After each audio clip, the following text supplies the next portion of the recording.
오늘 우리 지체들 출애굽기 6장 집회 너무 잘 하셨고요. 특히 우리 윤형제님 강한 손과 편팔을 이렇게 볼 수 있는 눈을 열어주신 거 우리 지체들한테 큰 유익이 됐을 거라고 생각해요. 같이 성경을 6장 1절에서 본인의 성경으로 8절까지 또박또박 중심들여서 이제 읽겠습니다. 우리 지체들 오늘 말씀 나눈 거니까 상기하면서 같이 읽는 거예요. 여호와께서 모세에게 이르시되 이제 내가 바로에게 하는 이 일을, 여기 이 일과 손은 관계가 있어요. 팔과도 관계가 있죠. 네가 보리라. 강한 손으로 말미암아 바로가 그들을 내보내리라. 강한 손으로 말미암아 바로가 그들을 그의 땅에서 쫓아내리라 그랬는데, 출애굽기를 이제 그 비유로 들자면 잉태된 아이가 모태에서 출문을 하는 것으로 상징이 돼요. 그러니까 아브람 자손이 야곱 때 요셉이 총리가 되어져 있었던 애굽으로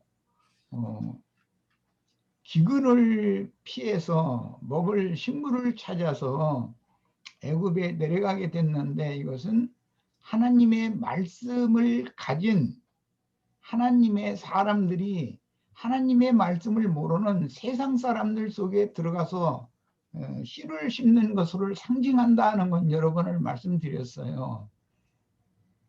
하나님의 말씀을 맡은 사람들은, 말씀을 씨가 있는 사람들은 야곱 족속 70인이었기 때문에 애굽 사람들은 하나님의 말씀과는 상관이 없죠. 태양신 온 신을 섬기는 자들이고, 세상이라는 건 세상 부귀 영화, 뭐 재물, 권력, 뭐 이런 것들을 본능적으로 지향하고 추구하는 사람들을 의미하는 거기 때문에, 그래서 그런 사람들 속에 전도자들을 하나님이 보내신 것에 대한 상징이에요. 70인을 보냈던 것은 신약 성경에서 70인 중에 이제 12사도가 포함이 되어 있지만 12사도와 70사도를 파송하는 것이 이제 시연이에요.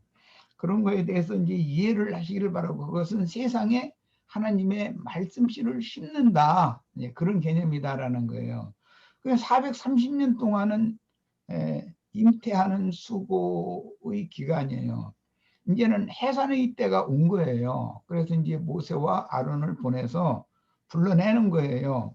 그런데 이제 윤영재님이 본 것처럼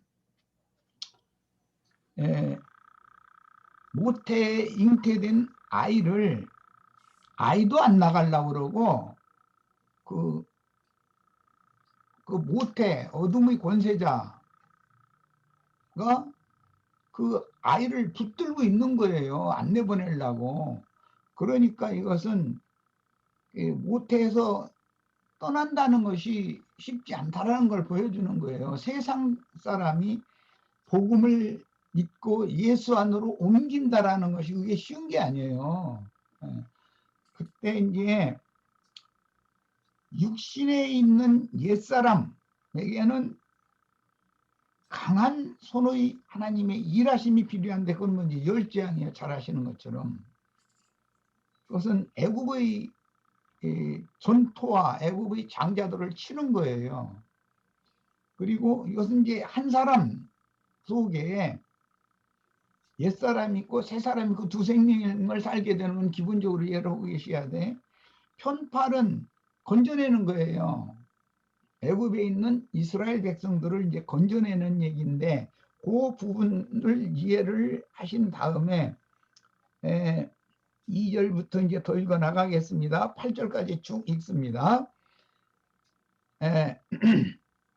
강한 손으로 말미암아 바로가 그들을 그의 땅에서 쫓아내리라. 이건 모태에서 세상 말로는 삼신할머니가 이렇게 막 때려서 쫓아낸다 뭐 이러는데, 그런 것을 상징한다 이거예요. 출애굽이라는 건 비유예요. 그러니까 자, 2절부터 봅니다. 하나님이 모세에게 말씀하여 이르시되 나는 여호와니라. 여기 이제 여호와라는 이름이 오늘 그 그 말씀의 핵심 주제가 됐는데 이따 설명을 하도록 하겠습니다.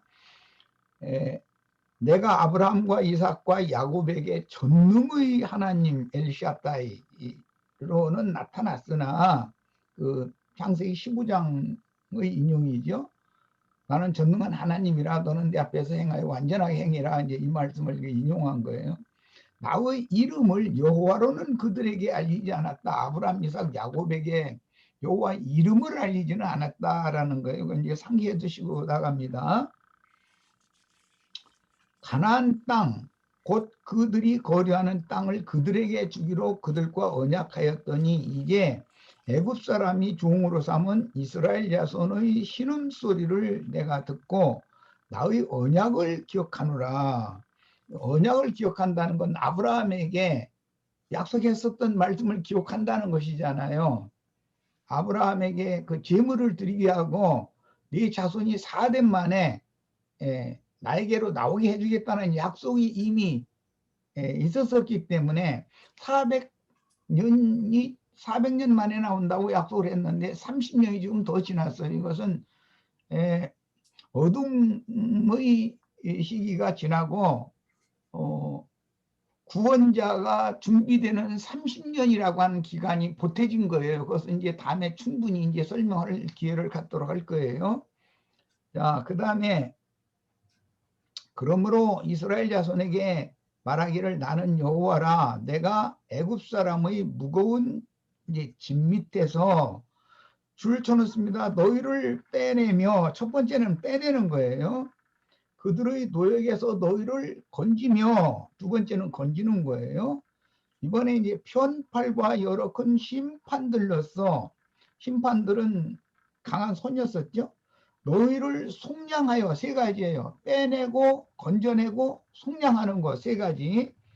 그것이 편팔로 역사하는 이스라엘을 불러내는 이제 그 출애굽을 시키는 말씀인데, 그것은 영에 있는 새 사람을 불러내는 것이고 육에 있는 옛사람은 열지앙으로 강한 손으로 심판하는 거예요. 한 사람이 옛사람과 새사람 두 사람을 살게 되는 거예요. 광야가 끝날 때까지. 광야가 끝날 때까지는 이제 이걸 염두에 두셔야 돼요. 자, 그 관계를, 그 모든 과정을 구원 또는 속량이라고 그랬는데 구속, 속량으로 시작해서 구원 과정으로 이제 들어가는 거예요.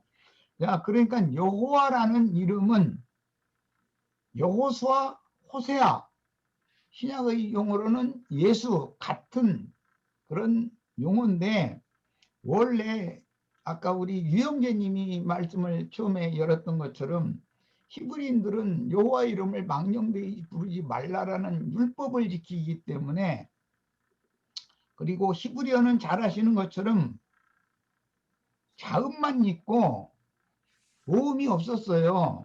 히브리어의 고어는 현대 지금 히브리어 성경이 막 돌아다니고 하는 이거는 바벨론 포로기 이후에 개화된 히브리어지 원래 모세 시대 때 사용하던 히브리어가 아니에요. 이런 건 기본적으로 알고 계셔야 돼.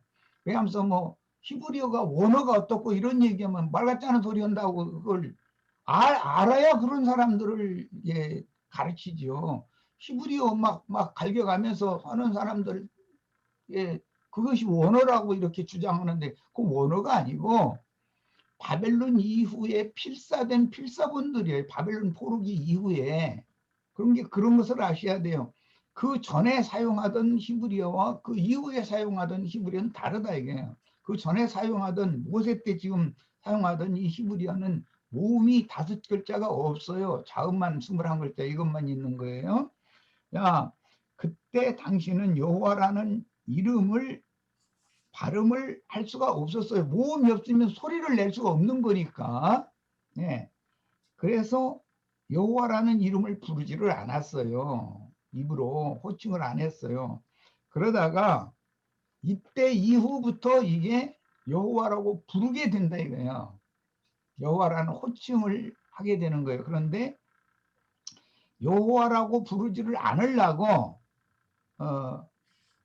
그게 참남한 자라는 그런 의식을 갖고 있었기 때문에 아도나이라고 나의 주님이라고 이렇게 변형시켜서 불렸어요. 그래서 이 야훼 예호와라는 그 자음에다가 아도나이라고 하는 모음을 합쳐가지고 그거를 발음으로 다시 이제 대문자로 이렇게 써가지고 발음을 연결해서 하다 보니까 여호와라는 발음이 나오게 된 거예요. 이제 이런 그 과정을 좀 이해를 잘 하고 계셔야 되겠어요. 자, 그 다음에 이제 더 읽어나가겠습니다. 세 가지 강조한 말씀이 나왔어요. 구속하시고 구원을 하시는 하나님인데 먼저 애굽에서 빼내시는 일, 그 다음에는 건져내시는 일, 그 다음에는 속량하시는 일이에요. 이것은 육신에 있는 옛사람에게는 강한 손으로 일하시는 것인데 열지양, 육에 있는 옛사람은 열지양을 경험을 해야 돼요. 그 다음에 그 경험을 하면 이스라엘은 나오는 거예요. 바로의 장자는 다 죽지만 여호와의 장자는 나오는 거예요. 그게 편팔이에요. 그 편팔로 건져내시고 빼내시고 속량하시는 것은 편팔이 하신 일이에요. 이스라엘에게 영에 있는 새 사람들을 건져낸 일을 하신 거예요. 그 일을 하신 하나님을 호칭할 때 여호와라고 한다 이 말이에요. 여호와라는 말은 구원하시는 하나님이라는 뜻이에요. 여호수아, 호세아, 예수 똑같이 일관된 뜻이에요. 구원하시는 하나님이라는 뜻이에요. 자, 이제 더 나갑니다. 너희를 내 백성으로 삼고, 여기는 지금 이제 백성 얘기가 나왔고, 최후로는 아들들인데 장자니까 아들이야 되잖아요. 맏아들. 아들이야 되는데 일단 백성을 건져내는 이야기. 이거는 이제 다음에 내일 나누게 될지는 모르지만 다음 주에 나누게 될지 14절 이하에는 이제 족보 이야기가 나와요. 족보 이야기 중에 이스라엘 12지파의 족보를 다 말하는 것이 아니라 르벤, 시므온, 레위 그 윗대에서 3대까지만 말을 하고 있어요. 그리고 그 족보 얘기에 보면은 그때 당시 죽은 사람들 선대 3대 얘기가 또 나와요. 이제 그런 것은 출애굽기 다음 말씀을 읽을 때 자세하게 살펴보시기를 바라요. 레위 137세에 죽었고 고앗 133세에 죽었고 아므람 137세에 죽었어요. 아므람의 아들이 모세, 아론, 그 딸이 미리암이에요. 그러니까 그 아론, 미리암, 모세 이 대의 붙인 데까지는 죽은 사람 죽었어요. 이제 그것이 족보에 나와요.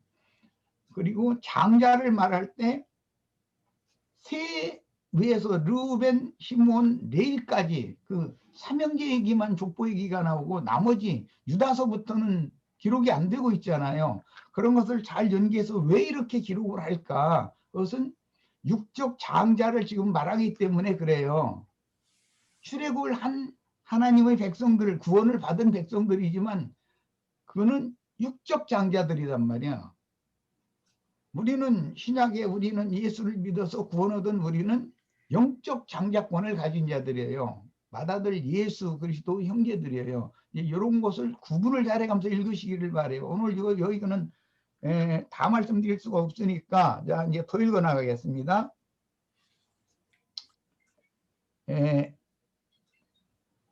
애굽 사람이 무거운 짐 밑에서 너희를 빼낸 너희 하나님 여호와인 줄을 너희가 알지라. 여기 인 줄을 너희가 알지라라는 것은 어떻게 하느냐?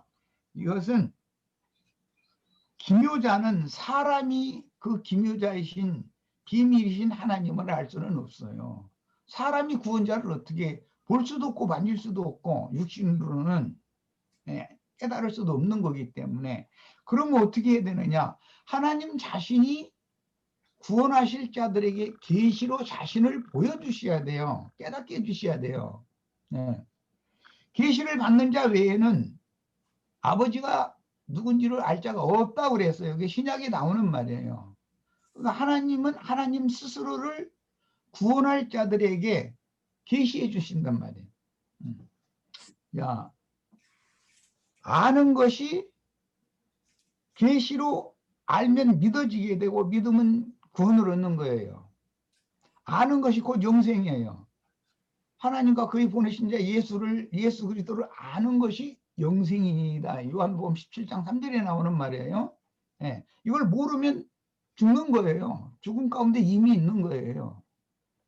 자, 내가 아브라함과 이삭과 야곱에게 주기로 맹세한 땅으로 너희를 인도하고, 그러니까 속량하셨으면 인도하시는 것까지도 하나님이 하시는 것이지 절대로 사람이 하는 것이 아니다. 스스로 또 가나안 땅을 찾아갈 수 있는 것도 아니다. 예, 그걸 알 수가 있어요.